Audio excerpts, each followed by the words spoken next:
On this episode of Team Harrow, I sit down with fellow Green Beret, Special Forces teammate, and close friend Martin Robles. We talk about the battles we've fought on and off the field and what it really means to have an unbreakable mindset. Let's get into it. All right. 3, 2, 1, launch. Martin. Ben? Thank you for coming on the podcast. So first off, I was asked before, like, all right, so like, what's the theme of like today's podcast? Like, what's Martin's story? And I was like, honestly, Martin is just a super interesting dude that I served with. And I had people come up after one of my other friends that I had come on the podcast. He was a Air Force JTAC. And they said, oh, I loved that podcast episode because you guys were just like telling war stories and like catching up. And for people that are not special operations or SF guys, like listening to us tell kind of like war stories or just like things that we did that are not always like what you would see in the movie, or some stuff is in a movie, and just, you know, what we did was so unique that I thought, all right, I definitely need to get one of my other friends on. And since you're a local and we've reconnected, I thought, who better than you?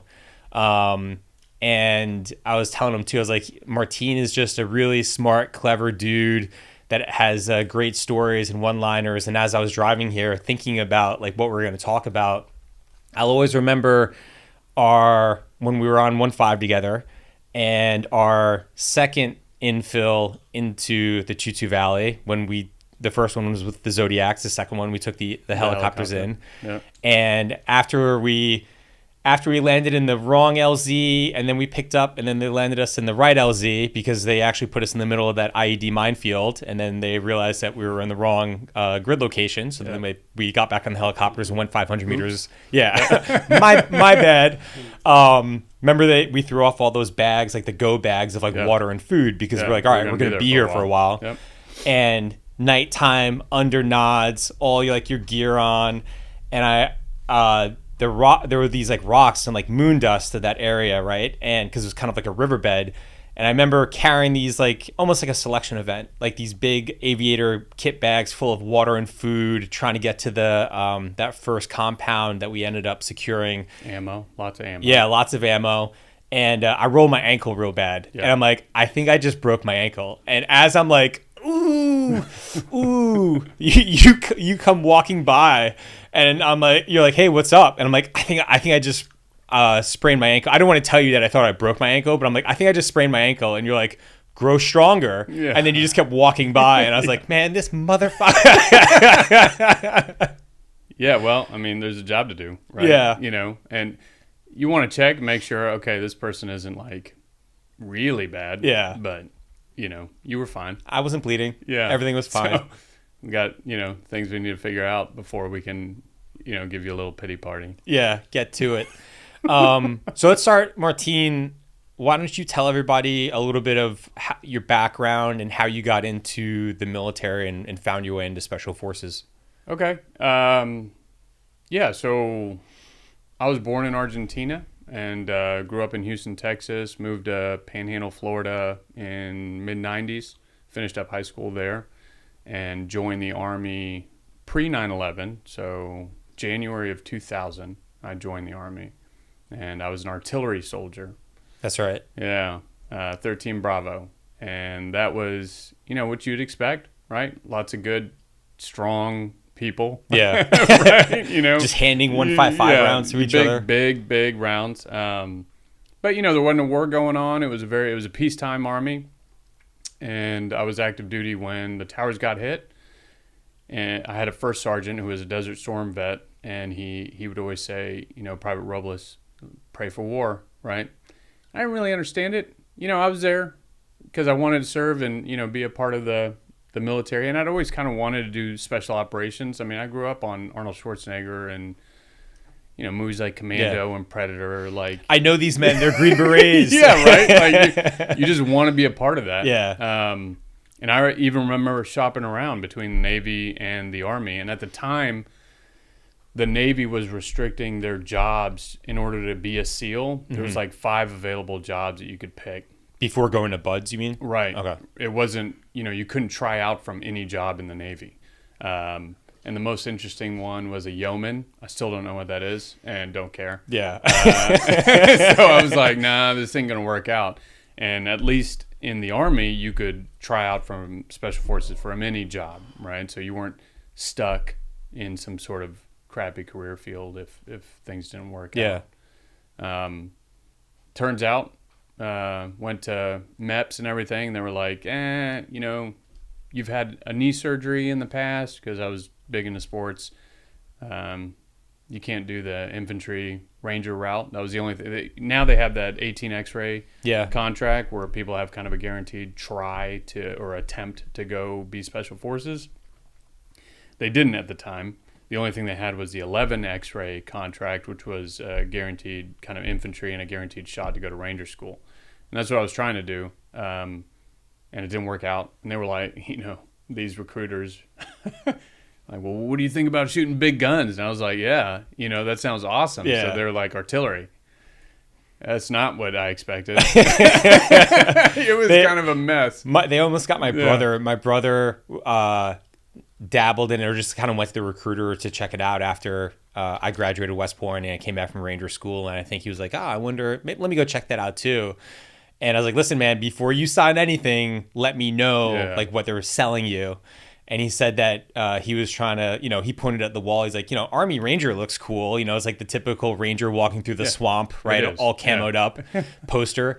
And they're like, no. They're like, what you want to do is be on a tank. And he was like, well, I'm not really sure about that. He's like, yeah. He's like, have you ever heard, like, there's these guys that just sit in the tank and they load the tank, a loader. Do you want to be a loader? And he was like, I don't know about that. No. And he told me, I was like, no, man. I was like, you do not want to be a tank loader.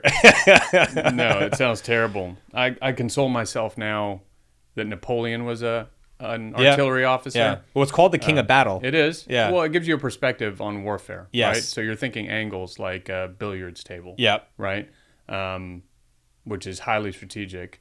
It also teaches you on the infantry side, like you're always moving with support, right? You're always being covered while you move. You're never just kind of like alone and unafraid running around in the battlefield without somebody covering you or some sort of support by fire or overwatch. Yeah, which Hollywood kind of misleads people into thinking that, we've got tons of units running around willy-nilly. Yeah, that's not the case. Right? Yeah. But yeah, so I got picked up for Green to Gold, believe it or not, to be an officer, and went to University of Tampa for 3 years. And the whole goal was to be Special Forces. So I said, okay, well, I'll try out when I get back. And then kind of learning what officers do as their day in, day out job. Yeah. How much time they could spend on a team, which isn't long. No. And,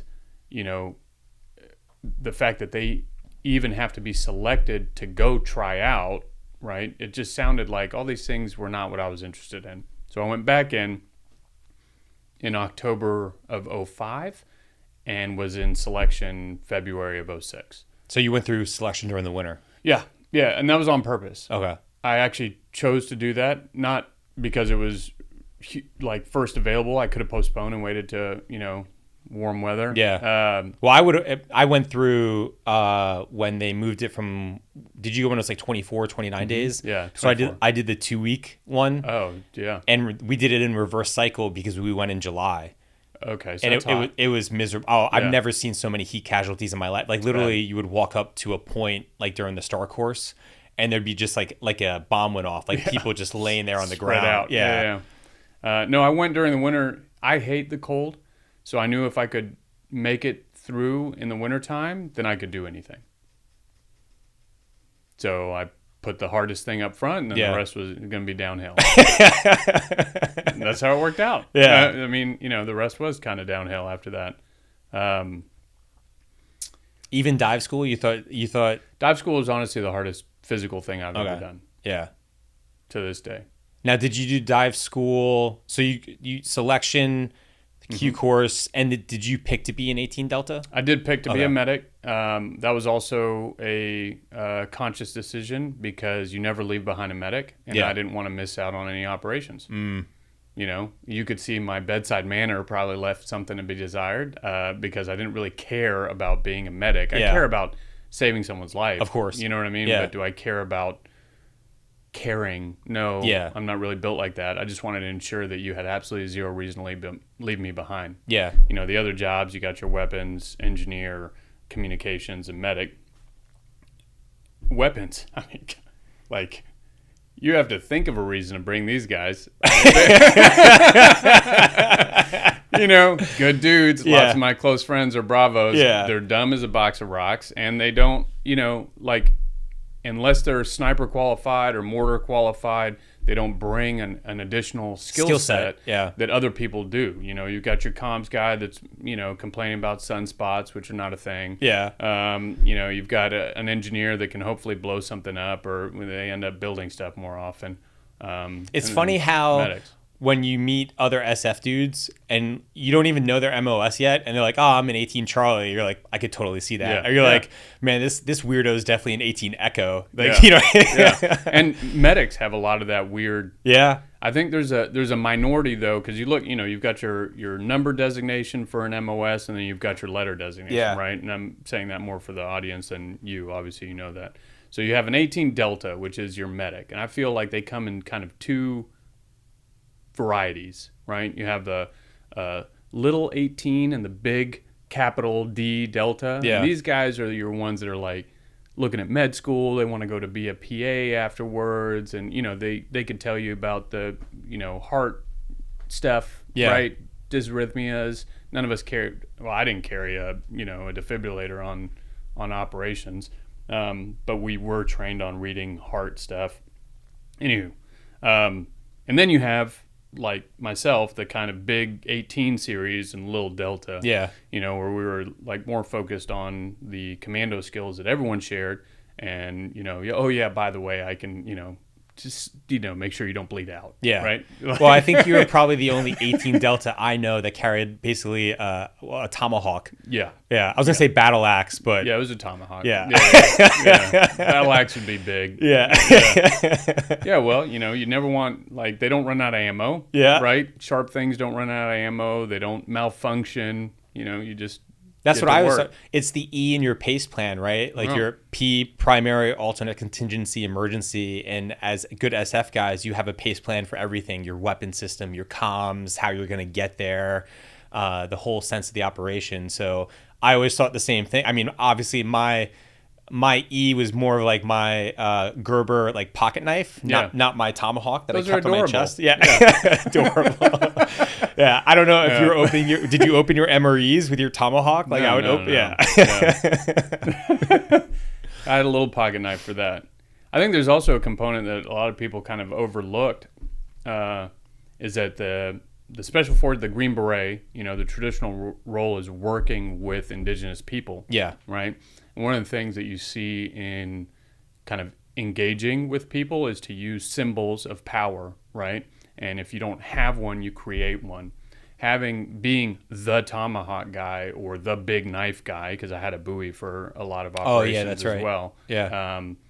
You know, it resonates with these Afghans that don't speak our language, right? They need something. This guy is out of control. Like Yeah. he's got weapons all over the place. Yeah. And because my primary focus in 2010, we'll get back to that, but in 2010 was working with those indigenous. You want to have kind of trappings of power, right? You know, a doctor puts on a lab coat Yeah. and it's business time. This guy's got his lab coat on. Yep. Well, yeah, he doesn't wear it in the office. You know what I mean? He just Yeah. wore it to come in and talk to you because it's a symbol of his authority, Yep. right? So you can create those things in foreign environments, dynamic environments. No, it's true. And You can imbue something with power. Yeah.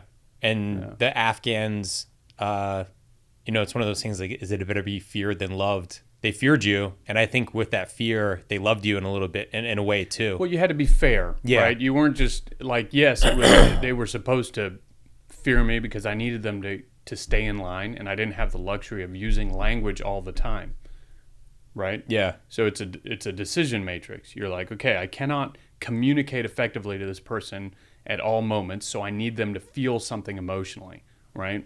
And like you said, those are your two options: fear or love. So How was it working and I know we're jumping around, but Yeah. You go through the Q course, you're 18 Delta, 7th group because you're a little Spanish. brown. Yeah. You tan well and you speak Spanish. Yeah. You get to group and you do your first deployment in 09 with the commando mission. So it was actually kind of weird. I got to group, and I was immediately put in the battalion med. I was like, well, this is kind of weird. So, for the uninitiated, the battalion med is kind of an admin shop that looks over battalion health, right? I'm like, well, you've got a hard charging guy, just graduated, and I graduated.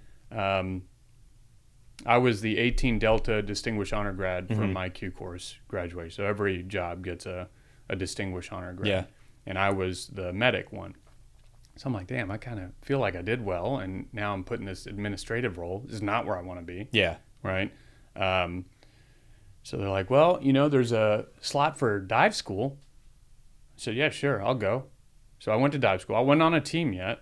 Like, how can I make myself more marketable? Yeah. Right? So I went to dive school, graduated from dive school, which was crazy. I went to dive school in January. People think the Keys are warm in January. They are until you get in the water. Yeah. Sucks. But graduated, so I get back to group. I'm in this admin role as a recent grad that did well in the course, dive school. These are things that not everyone has, right?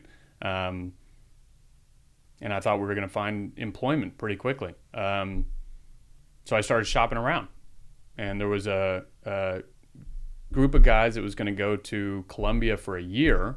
And because I wasn't on a team that was going to be doing anything, I was just in this admin shop. You look for work is the famous expression when you're clearing a house, right?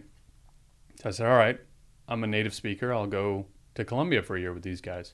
They need a medic. Well, that made its way up to Group Sergeant Major, who apparently had given our battalion Sergeant Major a bunch of bodies under the agreement that they were going to go directly to teams. Mm-hmm.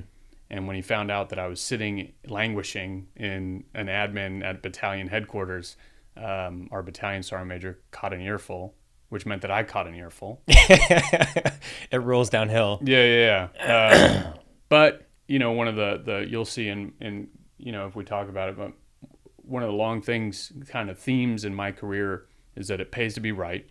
I've been outspoken. I've been aggressive. I've been borderline disrespectful, and I've kind of walked this razor's edge as long as I was right. Some of those things I would probably reapproach, with the benefit of wisdom, but I just put being right first because my old section chief in the artillery said, as long as you know your job, no one can tell you shit.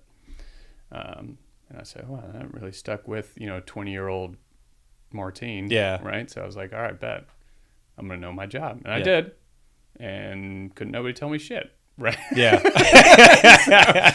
So. It was true. I feel like there's a lot of things watching what you just described. I saw that a lot, and it's like, well, he's fucking right. Yeah. You can't argue with it. He's right. Was there a better way to approach it? Is there a better way to sell that idea? Is there a better way to tell maybe this partner force or somebody that we're working with that they're wrong and have them kind of come to that conclusion instead of just kind of straight up telling them that they're fucked up? Yeah, for sure. Yeah, there probably is. Yeah. But you're right. That's tough. It almost got me into a lot of trouble near the end of my career. Yeah. After you had left group. But again, I had the, kind of the moral high ground and the letter of the law high ground. Yeah. So kind of dodged another bullet. That being said, like to your point, yes, as I look hindsight at some of those things, there were obviously much better ways that, maturity have now illuminated. But Monday morning, looking back, it is what it is. Yeah. Still crushed it. Yeah. So you end up doing, so you don't end up going to Colombia. No. So after the shenanigans with the Group Sergeant Major, Battalion Sergeant Major, everyone getting yelled at, to include myself. Funny story, and I'll leave names out of it because that's not what this is about.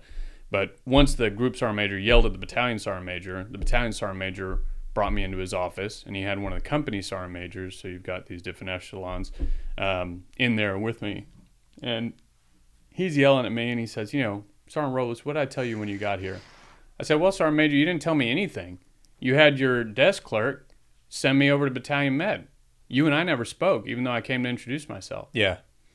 So the company sergeant major starts laughing because the balls on this dude are just, out of control, right? I'm sure you're standing at parade rest while you're saying this. Well, yeah, but I'm waving a hand, right? And that kind of ended the discussion because all of a sudden he remembered. Yeah. I had come and tried to do, everyone says come introduce yourself to your battalion sergeant major, doing all the right things. Once again, you were right. Yeah. Yeah. So no trouble, but immediately shuffled off to a company in preparation for the, like you were saying, 09 deployment. We had the Kandahar commandos. Now, was that because I know different groups, some groups do it differently. Was that because 1-5 had the commando mission before, or were they rotating around? Because I think in third group for a little bit, they had the same team going back to the same fire base, which good and bad with that. Yeah, I think there's something to be said for that. 7th group hadn't been, I think their last trip was 07. That's right. So it had been 2 years.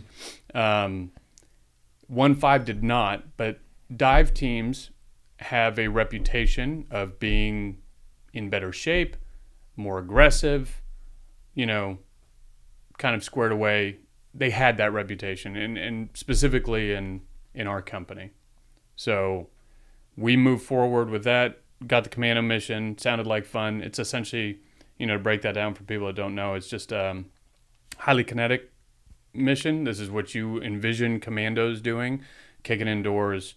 I was on 42 level 2 con ops, that's like one every 2 days for the time we were there. Can you explain to that? So a level 2, basically, a level 2 is your highest threat level. Yeah. Which at the time required Karzai's approval because it violated one of his 10. It was usually happening at night, which he didn't want operations at night. Yeah. I don't know what kind of negotiation this is. This is when politics and war kind of come to heads. But so a level 2 is usually your highest threat. And that doesn't count, the 42 that we were on doesn't count the other operations that didn't meet that threshold that we were on. So basically we're responsible for, prosecuting high value targets, of Taliban, membership. And then they were all by air. You'd go in and we took our commandos with us. Unlike the SEALs before us, because that's who had it, we ripped out with them. We swapped with them. The SEALs had about 30 SEALs and 8 Afghans. We'll check the block that we've got a partner force. On the PowerPoint slide, we technically have a PowerPoint or a partner force. And I don't blame them. Americans are highly trained, highly motivated. Yeah. Afghans don't necessarily share all that. So it's, you'd want to be with that. Well, Green Berets are different because the whole point is to have someone else die for their country. So we were probably around 8 Green Berets because we had to leave people behind, and then 30 Afghans. Yeah. We were running and gunning for 7 months on that 09 trip. And then so you get done with that 09 trip, you come back, you meet me. Yeah, well, meet you, I think right when we got back, you were coming in. Yeah. Right? So we were only home for 6 months in between the 09 and the 10 trip. Yeah. Which isn't normal, right? We ended up doing a third trip with 8 months between the second and third, and that kind of pace was, we didn't realize. We were happy about, some of us were happy about it. I think more of the guys that were single that were probably more happier than about it. Dude, it's a Super Bowl. Yeah. Why are you there? Yeah. Why would you go through all the trouble of going to tryouts, going through all the advanced training, and then a war presents itself and you're like, you know what, I would rather sit this one out. It doesn't make any sense to me.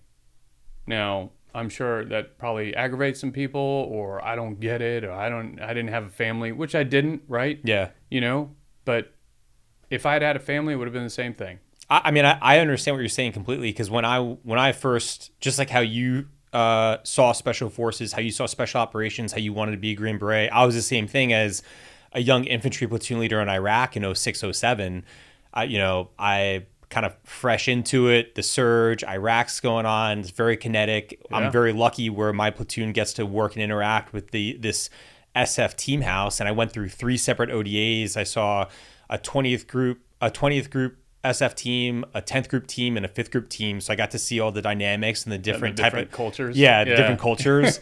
And but still, I was like, this is the varsity. Like I want to do that, because I thought it was so cool. Some of the things that you touched upon about what makes special forces so special is we are really the only unit in the world that is trained to enable and to teach others to do these things. And I've said it before, where I always thought, explaining like what Green Berets do, I say that, people are like, oh, you like a Navy SEAL, an Army Ranger? And it's like, not really. Yeah. I say those guys are like checkers masters, and they're great at what they do. Like, no one's going to beat them at their game, but they only have certain moves they can do on the board, where Green Berets were like chess masters.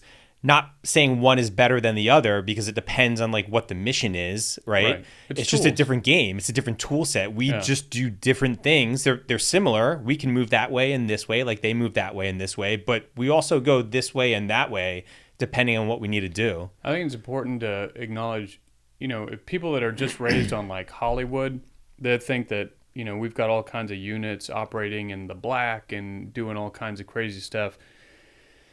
The black is actually, really hyper visual to certain elements of the government. Like, one of the things I'll never forget is there was a photo of the war room during the bin Laden raid, and it's Obama sitting in the war room, and he is watching these guys live on helmet cam. Yeah.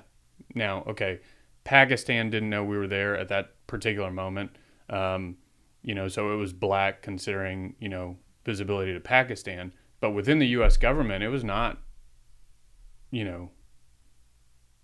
cloudy. It was very clear. And those guys, did a bang-up job. They were in and out, etc. Green Berets are the only ones that actually operate in the gray. Our mission statement for the 10 deployment was disrupt the Taliban.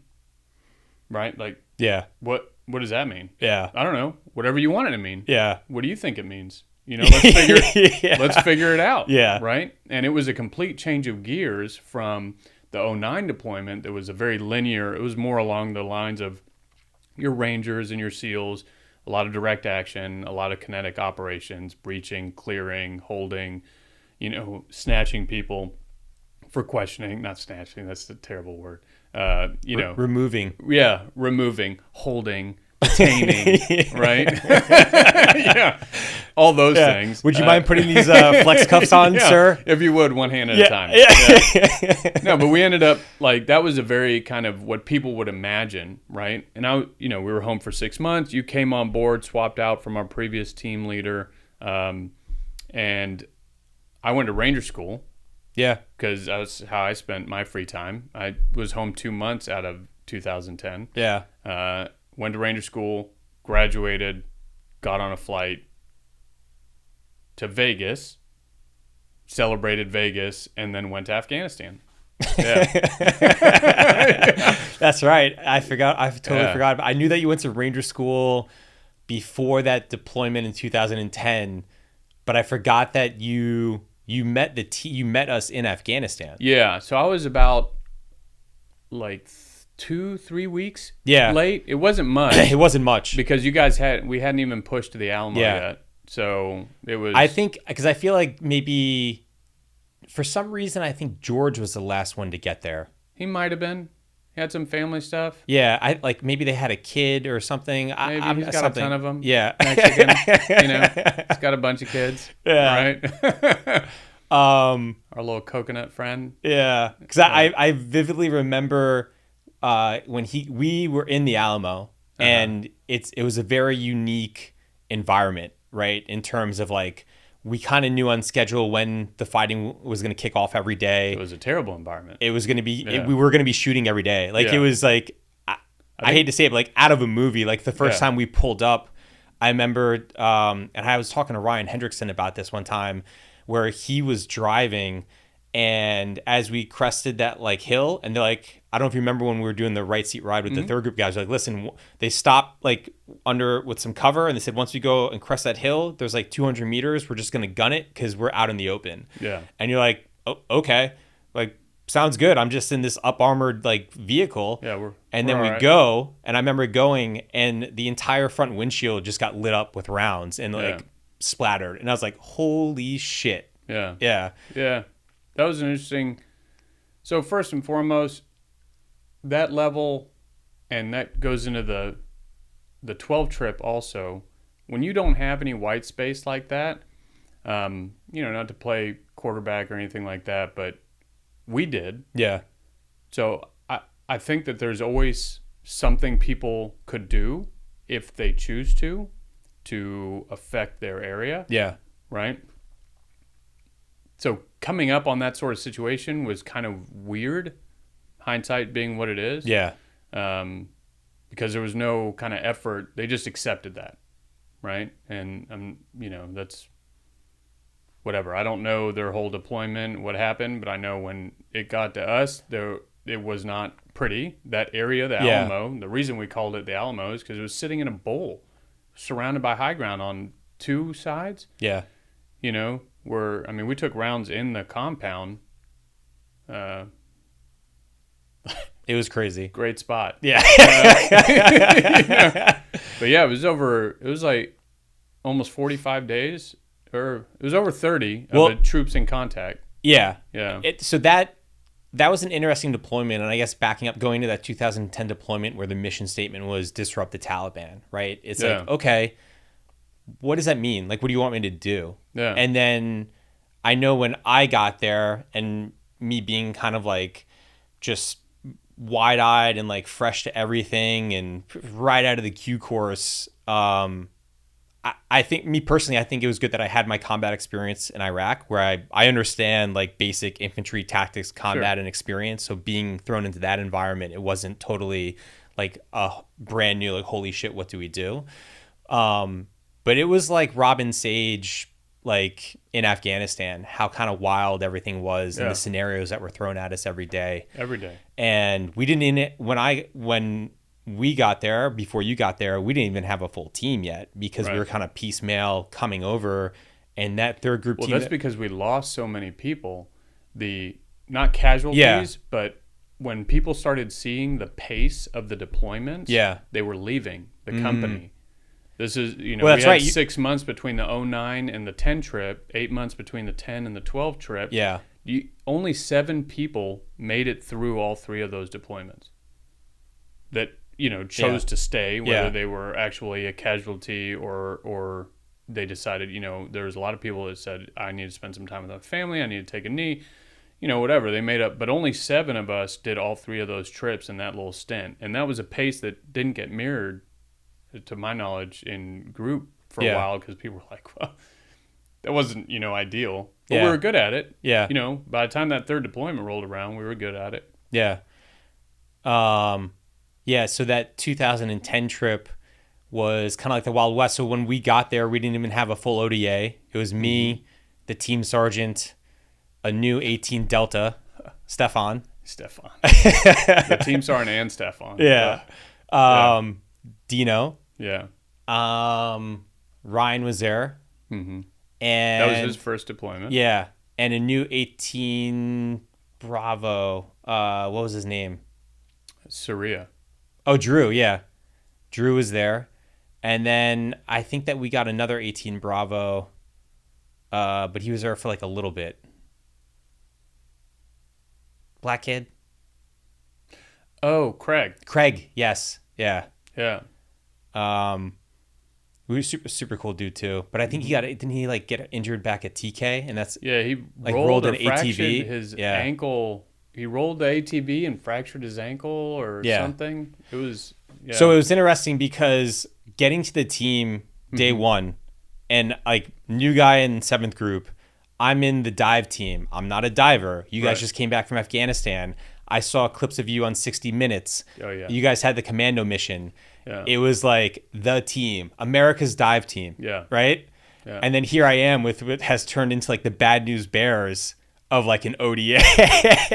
Well, we lost a ton of people. You know, we lost our Fox, our intel sergeant. George was at Fox School. That's why he Okay, came so late. he was He late. became the 18 Fox. Right. So we had just picked up our warrant. We had just picked, because he showed up the very last couple weeks of Afghanistan, of the 09 trip, which was actually early 10. You know, Phil or Warrant was actually my instructor in SUT for like a really? week. Yeah. He was like that guy that nobody wanted as like an instructor. Yeah. Wild. He's crazy. But yeah, so our team was a lot more hodgepodge, and we had the added requirement because of a dive team that they wanted divers, which don't exist. I mean, I think at any given time at 7th group, there's probably less than 100 divers. Yeah. You Well, know? at that time too, because Afghanistan was going. It was hot and heavy. Yeah. It wasn't RSM. Yeah. Yeah. It was OEF. Yeah. There wasn't many dive operations going on in No. Afghanistan at the time. No. In a landlocked country. However, We tried. we did bring our Zodiacs. Yeah, we did, and we used them. We used the Zodiacs. Yep. Yeah. To great effect. For that mission, and then we created that bridge, not the bridge, that The river crossing. the river crossing that the villagers started to use also. Yeah. Yeah. Yeah. I mean, those are, I think stories like that are so tough to tell people that don't understand how wild that is. Right? When you think about Americans, right, we were being resupplied by bundle drop. Yeah. You know, that's how remote we were. And that's like some Vietnam era stuff. Yeah. Right? You know, people Like normally, literally an aircraft would Yes. fly over and drop. and push out pallets. Yeah. Parachute to the ground, Yeah. these big pallets, and we would have to go and They recover them. smoked that one house too. Oh yeah, it landed on a hut. Remember? Yeah. I think when we were like, sorry about that, you can keep the parachute. And Yeah. they're like, oh, okay, thank you so Oh, much. yeah, I Yeah. bet. If You you want to know? crush my other house. Yeah. Because the parachutes became so valuable to the villagers Yeah. because it was that like tarp, so they Yeah. would use it as like their roof. Yeah. Yeah. That was great. We'd get cereal and food and all that stuff. Yeah. Give it to the kids. It's to try and to tell that story to people without them understanding like how remote it was. Some of the places that we went when we first got into that valley where They hadn't seen America. they hadn't seen them. They thought that we were Russians. Yeah. They literally thought that. They thought that we were Yeah. the Russians.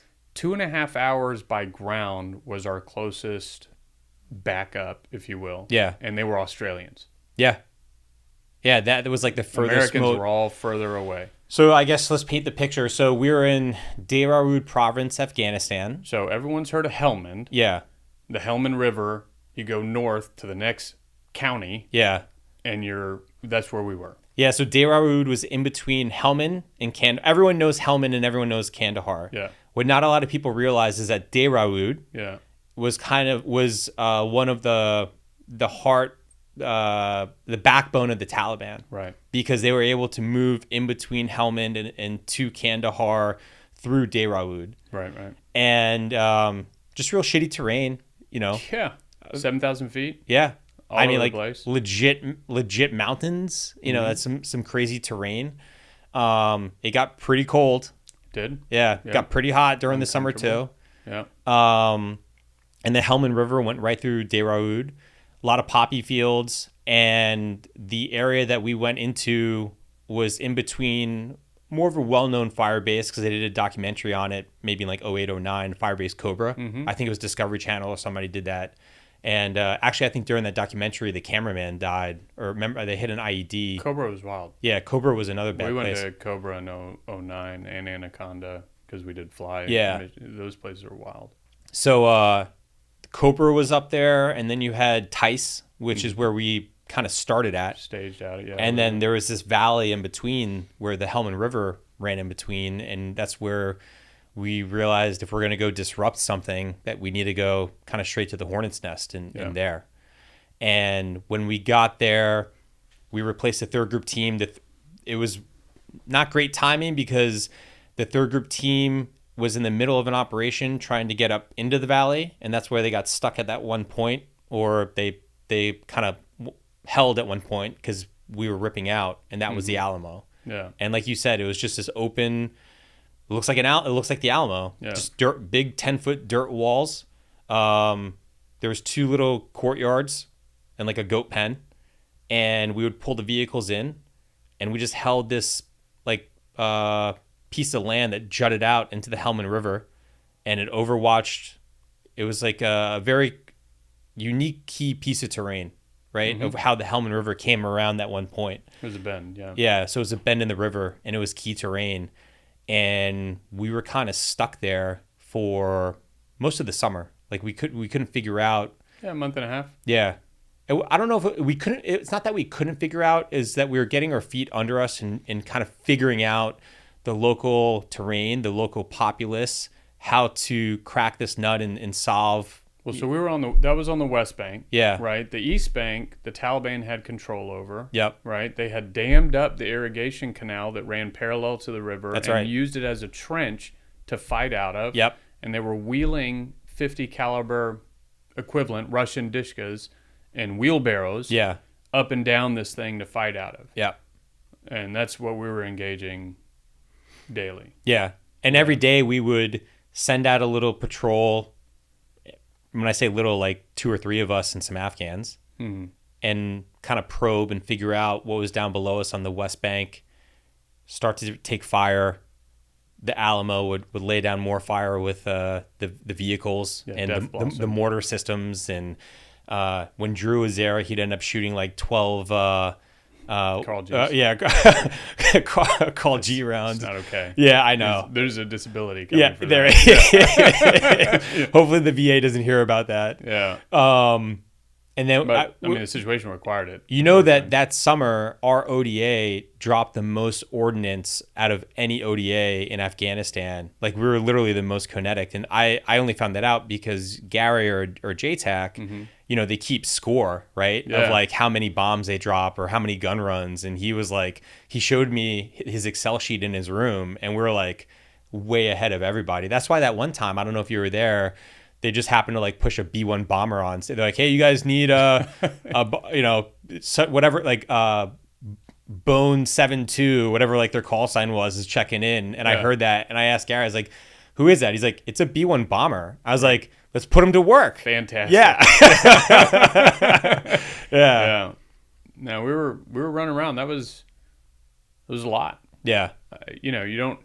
I think in the moment you don't really think about that sort of stuff. Especially, you know, you're happy to be there, right? It's exciting. Yeah. Anyone that tells you it's not exciting probably shouldn't be there. Yeah. Right? Because it was exciting. Yeah. And man, you look back on it, and you know, you run through kind of the stats and stuff like that, and you realize that was a lot. I mean, you look back on it too, and you're like, man, that was like some really dangerous stuff and some close calls too. Yeah. Like, I remember, because where we slept, you're kind of like out in the open. Yeah. I mean, you're doing patrol-based operations, but at the same time, like, I literally slept with a pistol underneath like my rolled up top, as I would use as like a pillow. Like, you were ready to go. Yeah. Like, it was. Well, that's the real deal. Yeah. Like, this is real life now. Yeah. But one of the things that I thought that we did a really good job as a team was like the problem solving aspect and like the unconventional Green Beret aspect of it, of like, all right, here we are in the shitty valley. What do we need to do to be successful? And I thought that we did a very good job of working with the local populace and figuring out who the key leaders are and what we need to do to empower them. And that's not necessarily like, all right, we just need to go kill somebody. It's like there are other ways to empower people. Right. And then the other thing I thought we did a really good job of realizing, like, all right, our partner force, this isn't going to help out. This isn't like a long-term solution here. And we realized, okay, and I had to have that uncomfortable conversation with our AOB commander, letting him know, like, hey, I know every week we've been sending you slides that we have, you know, X amount of ALP trained or X amount of partner force trained. And as it goes up, and this is where like the political game as an officer is, of like everybody wants to have all the numbers and all the stats of, oh, we did this many con ops and we have this many Afghans trained, because it briefs really well. And it's like, oh, well, it's a way ahead. We have metrics. Yeah, metrics. Well, the reality is our Afghans trained were not locals in the beginning. They were really just mercenaries because that's Afghanistan, and that's a Yeah. cultural thing of dudes just want to wander around and fight and get paid to do that. And that wasn't a real sustainable process. Well, so if you remember, we were handed a cadre of locals. It was around 120, Yeah. and I fired everyone down to 14. Yeah. Oh, no, I know, because that's what I had to brief. You had to It's like, brief. hey, I know that I told you that we had 100, Yeah. but come Monday, we're going to have 7. Yeah. And I'm letting you know now. Yeah. And like, we identified the problem, That's the thing. Yeah. but I got a plan. Here's Yeah. the plan, right? We built it back up. Exactly. Yeah, no, and it was fantastic, and we built it up with people. I still have a photo at home where we're all doing the freedom fighter wave with AKs.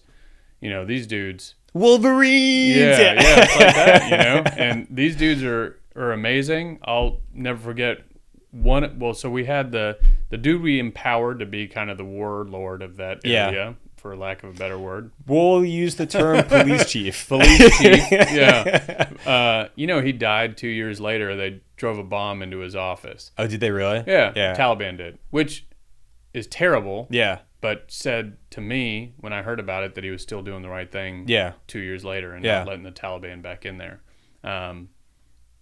Unfortunate, right? Yeah. But there was also, I don't know if you remember Haji Gul, who Yeah. came with his son from the district to the north of us that had Anaconda. That was a Shahidi Assas district. That's how the Russians called it. I forget what it was called in our. Anyway, he came and the police chief from that district showed up a couple weeks later. It was like, hey, you've got this guy. He killed a guy, you know, up in our district. And I was like, yeah, and? Like, who? And so it was Haji Gul. Yeah. So I'm like, all right, get over here. Does this happen? He goes, yeah, you know, it was a blood feud. We got into a fight. He's dead. I said, okay, all right. And so I looked at the police chief and I'm like, well, you can't have him. He's mine. Yeah. You know what I mean? And that dude, I mean, he cried when we left. Like, that guy, he was ride or die at that moment. Yeah. Someone had his back because no one has anyone's back there, right? It's interesting, you know, you go there and you realize it's shades of gray. Like, it's not right or It is. wrong. No.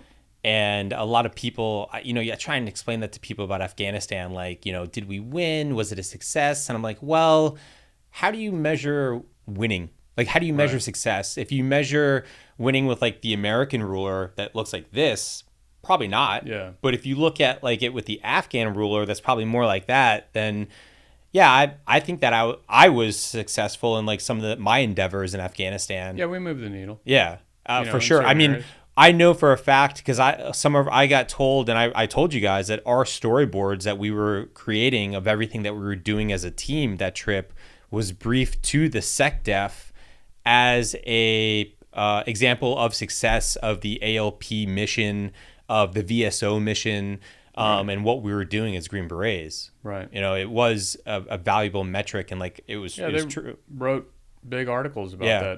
that trip, and those were, you know, we had the historian, Petraeus's historian came out That's right. to the site for about a week to kind of catalog everything that we were doing. Yeah, 'Cause once it we was kind of unheard of. once we left the Alamo and we on the second operation that was more successful, and we were able to push out the Taliban, that trip wasn't as kinetic. Right, it slowed down. And it slowed down. Slowed down like action. I wouldn't even say Yeah. action wise. Kinetically, it slowed down. But that's not when like work. the chess game came in, right? Because there was still a lot more work to do. Yeah, so we were standing up the entire Afghan local police department, right, which is essentially a fancy word for militia. We weren't allowed to use the word militia, but, you know, arose by any other name. We were also building that road that hadn't seen, you know, it was a foot traffic road that ended up being a With the a vehicle Taliban, road. yeah, remember the Taliban blocked the road or blew the road, Yeah. and so that way no coalition forces could come in. They couldn't get jingle trucks and services in. Yep. The only way Families hadn't seen each families, other, like Afghan people families, left yeah. like after the Taliban took that valley over. All these people left. So when we came back in, we had this kind of flood of refugees coming back into the valley because they heard that Americans are back. Yeah. No, it was, I mean, we engaged the entire village. So while the men were kind of co-opted into protecting the valley, and we had 3 checkpoints in key areas that I visited daily. And then we had women baking, food for everyone. Everyone was kind of employed. The Taliban were calling it Little Washington on the radios. It was just, I think when you're talking about measuring success, right? One of my big bugaboos leaving the military was, I think people genuinely tend to focus on metrics rather than effects, because metrics are easier to understand, right? When you have to do an evaluation report or something, you want to, hey, we sold 500 units, well, I mean, are they repeat customers? Are they, all these other questions that you should be asking yourself. What are truly effects? Turning to that valley, when you look at, we gave people a taste of what it was like, one, to be responsible for themselves with their own police force, but also providing to each other via, the bakeries, the whole engagement, the river crossings, the road, that sense of community that is only given birth through safety, right? I mean, you're watching civilization happen, right? Yeah. When we talk about civilization and you look at, history over its span, people started getting together so that they could protect themselves, right? Artists don't exist unless people can protect themselves, right? Because everyone's worried about safety. Yeah. It's Maslow's hierarchy, and we move up through it where people can start doing other stuff. What's your first principle of patrolling? Yeah, security. Security. And I think that, what we were watching happen was that kind of thing almost blossom in front of us. We found a good group of people to protect themselves. Yep. And it wasn't so much about beating the Taliban or offsetting them, but we were offsetting their message. We were showing that they didn't need the Taliban, because that's what the Taliban does in a lot of these areas, is provide government. I think a lot of people in the States that haven't been to Afghanistan don't realize how fractured that terrain is. It's very hard to have a cohesive, unified, central government over Afghanistan, which has known valley to valley kind of interactions for its entire history. So what we were providing was an image, a way of life, a message that differed from what the Taliban was doing. The Taliban wants their message, and our message was, you could do this yourself. Yeah. Right? You don't need the Taliban. And it was competing enough that people seemed happy. Yeah. No, that metric, my metric of success, I'll always remember towards the end. Gary and I, since he was the JTAC, we were always Ranger buddies, and he's always on my hip. Yeah. Holding my pocket. Yeah. Or sometimes I was holding his pocket. Yeah. I remember walking from our hut that we built out in the valley down to the road, just go check on progress, take some pictures, make a storyboard. Sure. And primary job. Exactly. Yeah. And I remember seeing Barry Gould off in the distance, kind of a little circle Shura going on, and I was like, am I missing it? Did somebody are we missing a Shura or a meeting? He's like, no. I was like, all right, let's go check this out. We walk over there, and I say, hey, Singe, Georgia, Bulgaria, the whole thing, shake everyone's hand. And I don't think I had a terp with us, but I was able to kind of figure out that it was just they were on their own figuring out what needed to be figured, local governance, right? Of some sort of dispute was going on. And Barry Gould, who's the Malik of that area, who was able to come back and live in his village again because we had helped just a little boost, a little support, and shown them that they can do it on their own, was doing what he was supposed to do. Yeah. And I remember walking away from that being like, we could get the fuck out of here now. Yeah, got it. They got it. Unfortunately, the U.S. government felt the same way. Yeah. And abandoned that valley a trip after ours. Yeah. We were replaced by one team that ended up closing up that fire base. Taliban moved back in after that. So it didn't have quite the legs we'd hoped for. When you talk about the Malik, one of my favorite stories of that time. So I don't know if you remember, but I insisted on not having because everyone had guard duty at night. Yeah. Right? Because, people tend to forget this if they're not living it, right? Everyone had, to pull an hour of guard duty throughout the evening. Well, especially for us, because at the most we were 11 Americans in a valley. At the most. Yeah. Most of the time we were 4 Yeah, because we ended up being split team. that's right. Yeah. So we had sent some people home. We split teamed, and there was like 4 of us out there at that site. So we would pull an hour, or usually, it was like an hour and kind of rotate. And the deal I made with the other team guys was like, look, I'll pull double, but I'm going to pull it at the end. Yeah. Right? I just want to wake up super early because I do that anyway, and I'll just cover down on that. So I'm up, it's 5 a.m., and I'm cleaning my guns, having rippets, because rippets, I think the only place I've found them here are the Dollar General. If you haven't had a yellow rippet, go get one now. They are, While the FDA still allows it. Terrible, yeah. I don't think they do. They're like smuggled in. But I'm cleaning my guns like I did every morning, and the terp comes in, which was unusual because that's not, get the hell out of here. It's, like this is my me time. Yeah. And he's like, hey, they want to talk to you. And at the time, we're about 80 strong, and you were in De Raoud. Back at Tice. Yeah, back at Tice. So I said, okay, who? He's like, the local police, they want to talk. The ALP, they want to talk to you. Yeah, but who? All of them. What? So I go outside. It's early, like the sun is just coming up, and I'm looking at all 80. Yeah. We had gotten them those Ford Ranger trucks. Yep. They're all kitted out with every weapon they had. Yeah. And all 80 of them are sitting in front. They're like, check it out.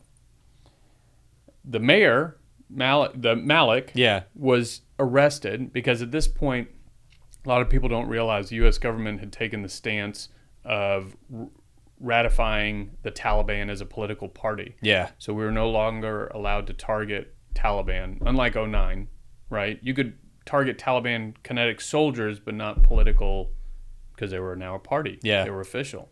So the district chief of De Raoud was a Taliban party affiliate, like card-holding dude. And he arrested our local mayor because, of all the work he was doing with us.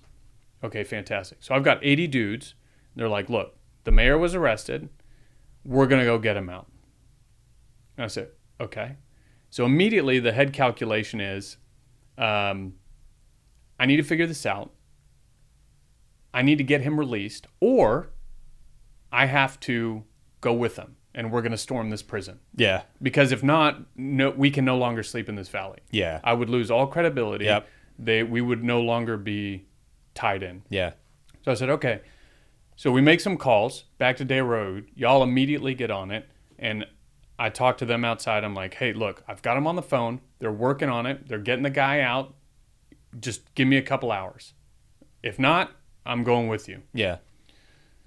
Which is a little stressful, right? Because, at this point you're having like Colonel Kurtz visions from Apocalypse Now. Like you're running, a slug on a razor. You're doing the whole thing because these are my people now. Yeah. They came to ask permission. Yeah, they didn't just, that's right? big. They didn't just go it's huge. Mount up. So I can't let them down. Yeah.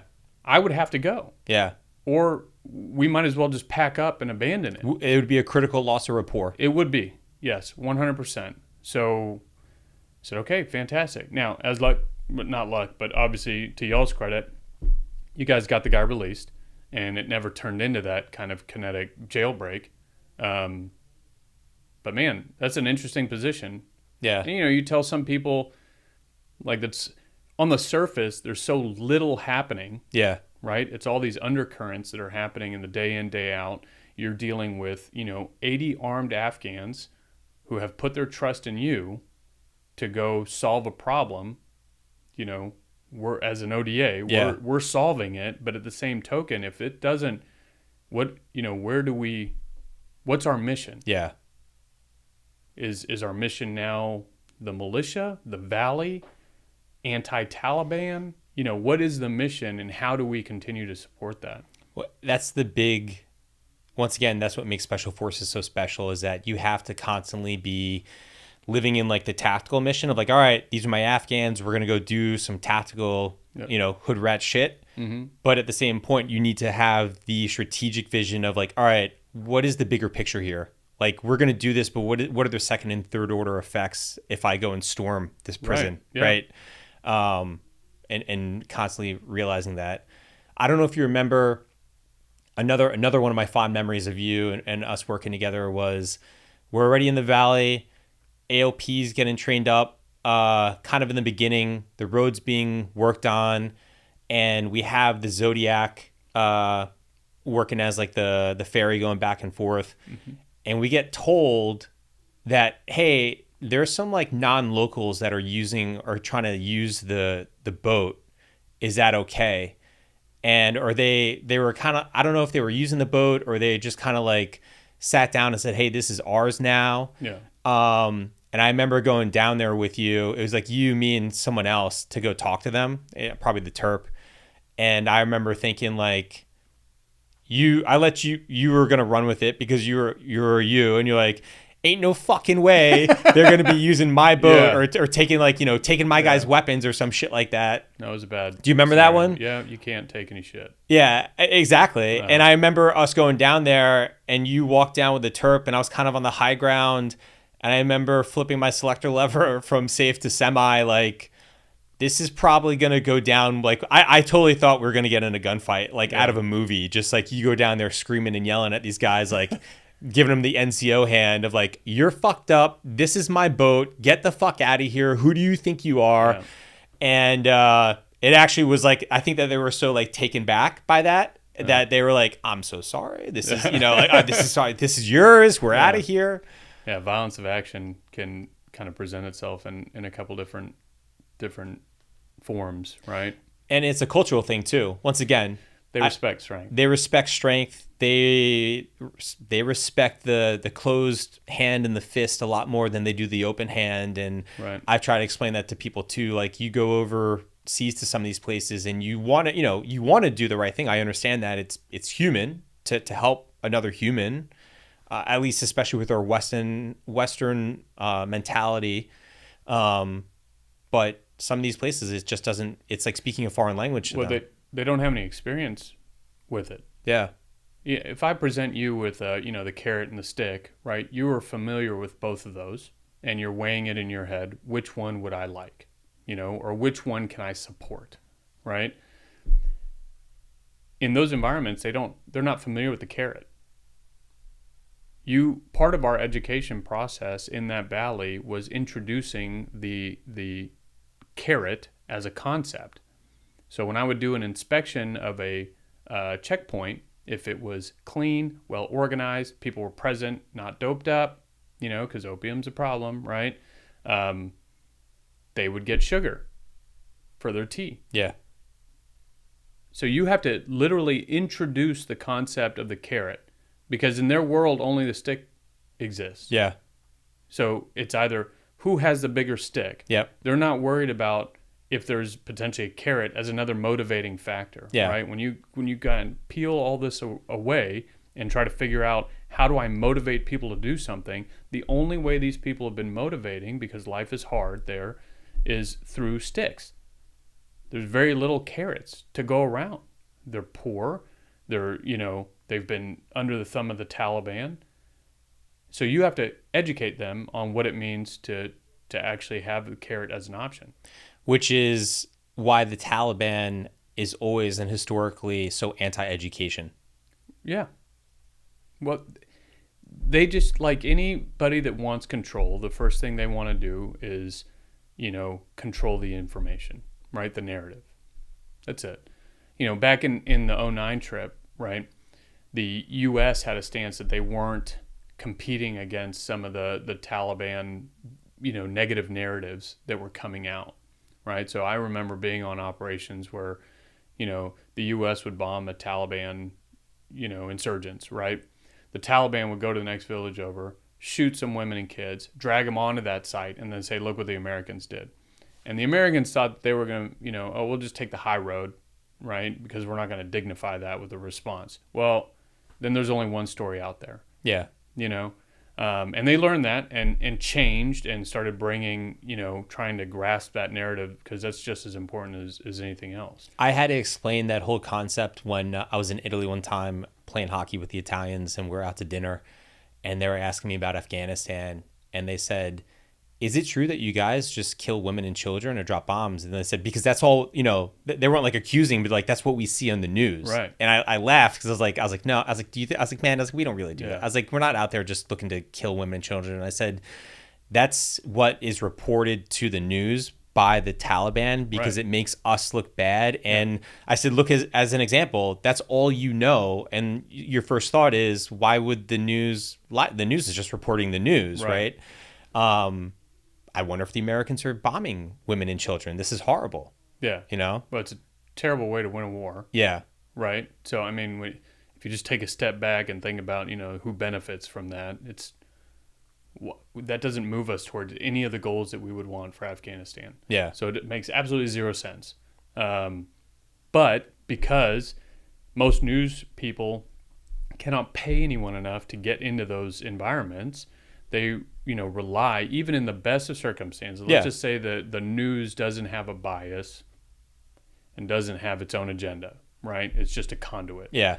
It's receiving its information from people that do have a bias and do have their own operational agenda. And see them as a tool and an instrument Right. to push their agenda. And they were. Yeah. Yeah. Exactly. So we finish up 2010. Mm-hmm. I leave the team. I go to 1-1. You do, and the reason I'm talking about that is you end up doing the next trip in a Taliban, right? Mm-hmm. That was another kinetic trip for you as well. Yeah. That was real kinetic. You've really experienced the full spectrum of special forces, right? Of like the commando mission, what we did with like the village stability operations, which is more of like a traditional SF Green Beret mission. Taliban 2 was that way as well, but with limited white space. And then I don't know how much, and I'd love for you to share some of the other stuff you did after your traditional ODA time. Okay. Yeah. Because not a lot of people understand that, of like the other things that Green Berets do. Sure. Let me use the restroom. Okay, we're going to take a little break. Okay. Go ahead. Yeah. Before I get into that. Yeah. Traditional find the enemy, fix the enemy, finish the enemy, linear ambushes, something that, again, hadn't been done really since, kind of really those Vietnam days where you're laying in an ambush site. You walk all night and lay in an ambush site. Yeah. You've got left and right security and, that sort of traditional infantry tactic, but done, within the special operations umbrella because of being partnered with partner forces, out in the middle of nowhere. So that trip, I thought was interesting too, is that in 2010 when we worked together, the playbook was special forces, unconventional warfare. Step 1, locate local populace and win their hearts and minds. Mm-hmm. This trip in Panjwai was a lot different because there was no local populace. Right. Yeah. No, unfortunately, like we were saying, the most of the population that could leave left. Yeah. There had been so much fighting in southern Afghanistan. It's not constrained by weather. It's not constrained by terrain. It's a lot flatter than, the 10 trip where we're in the mountains kind of further north. So, there was just constant fighting in southern Afghanistan. And you are next door to Helmand. Like, this is...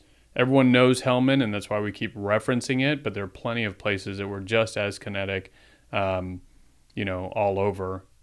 But this was essentially the same neighborhood. Yeah. So So after that 12 trip, kind of getting back into the full spectrum of what the special forces do, what was kind of like your next journey and where did you end up? Yeah, so unfortunately, my body started to fall apart. I had a major knee surgery in 14. 3 months non-weight bearing, which is a crazy amount of time. And they said, okay, look, your days of being kind of a door kicker on a team are over. So they offered, oh, I could go fold towels at a gym or something stupid. It's like, no way. I'll just find a different way to get after whatever problem set the U.S. is facing. So I pivoted over to more kind of embassy work and, the kind of analytical components of our work, where we would go to, I spent a lot of time in Western Hemisphere embassies because I spoke, Spanish, some Portuguese, and was able to essentially advocate for special operations within the Department of State. A lot of people might be unaware that, we provide training. One, it's a way for our own forces to remain, current and work on their language and build relationships. And a lot of this is it's non-threatening, but it's educational for both sides. So we partner with other militaries and help train them on something we're good at, and we learn from them with something else, and it's this kind of exchange program. And those programs have to be advocated for at a government level, at Department of State, because in theaters that are not declared theaters of war, right, the military is not the 800-pound gorilla in the room. In Afghanistan, sure, we do whatever we want. We don't talk to Department of State because it's a theater of war. You go over to Brazil, and everything happens through Department of State with blessing of that whole institution. So the military has been really, sometimes for good reason, they've kind of screwed things up, but they've been, all right, guys, don't break anything, So there has to be someone there to advocate. Oh, you guys are partnering with someone that's doing, riverine operations. Yeah. Why don't we get a team down here with their equipment to help do a kind of information exchange, I think is one of the terms they ended up coming with, where they just, it's military's getting along. Yeah. It helps with diplomacy because it's a way for the U.S. government to give something to the country they're in without necessarily a large expenditure, right? And we get value out of it also. We get personal relationships on a tactical, operational level, but at the same token, we get positioning. We're able to be in a lot of countries. It's good because a lot of knowledge comes with that too. Yeah. Right. If we were to ever have to operate in country X. That's right. It's good to know where things are located in country X or who's who in country X, right? Yeah. Not everyone wants to go to Ranger School and walk through swamp phase, so so it's good. We just toss them down there to some swampy country and let them walk around and figure it out. Yeah. When did you retire out of the military? So it's been about a year. My last day, so medical retirements, I did a total of 23 years. Medical retirements they don't have to happen on the first of the month. So for anyone fact checking me, my last day in the military was December 24th. So I woke up on Christmas morning, kind of a free man. That was very symbolic. Yeah, it was good. Yeah, it's a new day. Yeah. That was about a year ago. So year and 14 months ago, I guess now. We're in March, maybe 15 months. How would you describe like the transition? I'm going to be honest with you, it's challenging, right? I think one of the biggest things that we underestimate while we're in the military, for the people that really loved it, right? There's certain people, that didn't. First, I think we have to contextualize certain things, right? Within your fighting force, the U.S. military, the ratio used to be, and I'm pretty sure it still is, it's one fighting man to 3 service and support, fighting man or woman these days. So you're already talking, people that are fighting the nation's war is about 25% when you're talking about exchanging fire type thing. Special operations is usually around 1%. So you have people that really worked hard to be there, really love what they do, are coming from these tight-knit team communities where I think the 2 words that would resonate with almost everyone is mission first, right? And you get into the civilian world, and it's not like that. Nobody gives a shit. They don't care, right? Sure, they care about you, or whatever.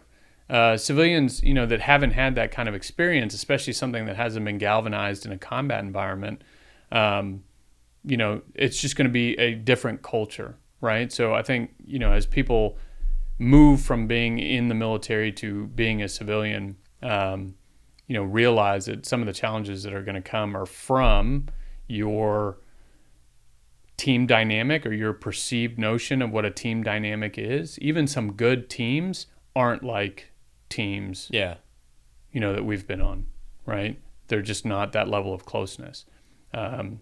People, you could immediately call someone. I was at a buddy's wedding, and he had no family show up, right? This is another team guy. And he said, well, the bridesmaids are doing toasts as a groomsman. Do you mind doing one? I said, sure. Right? Got you. So we're sitting there, we're indoors, and it's probably like 90% the bride's family, and then, like 10% people that were from kind of our line of work and whatnot. I'm like, well, this guy, he's like a brother to me. He's one of the first, the most fantastic people. And if I ever had to bury a body, he'd be the first person I call. Apparently, that wasn't as funny as I thought it was, right? Yeah. The only person that got it on the bride side of the family was the crazy uncle that had spent time in NAM. Yeah. That was it. Yeah. You know what I mean? We thought it was hilarious and a good measure of how much you trust someone. Yeah. Right? But that kind of humor, that kind of team knit, most people can't imagine that. Yeah. Right? First of all, to even be in that sort of situation.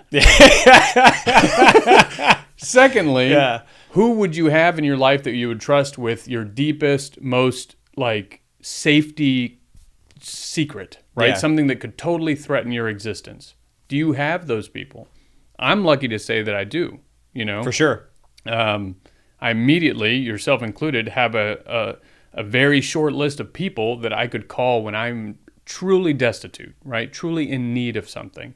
And that joke, it's some black humor, but that joke is intended to show the level of how I could lean on that person. Yeah. Right? Rather than were we actually burying a body.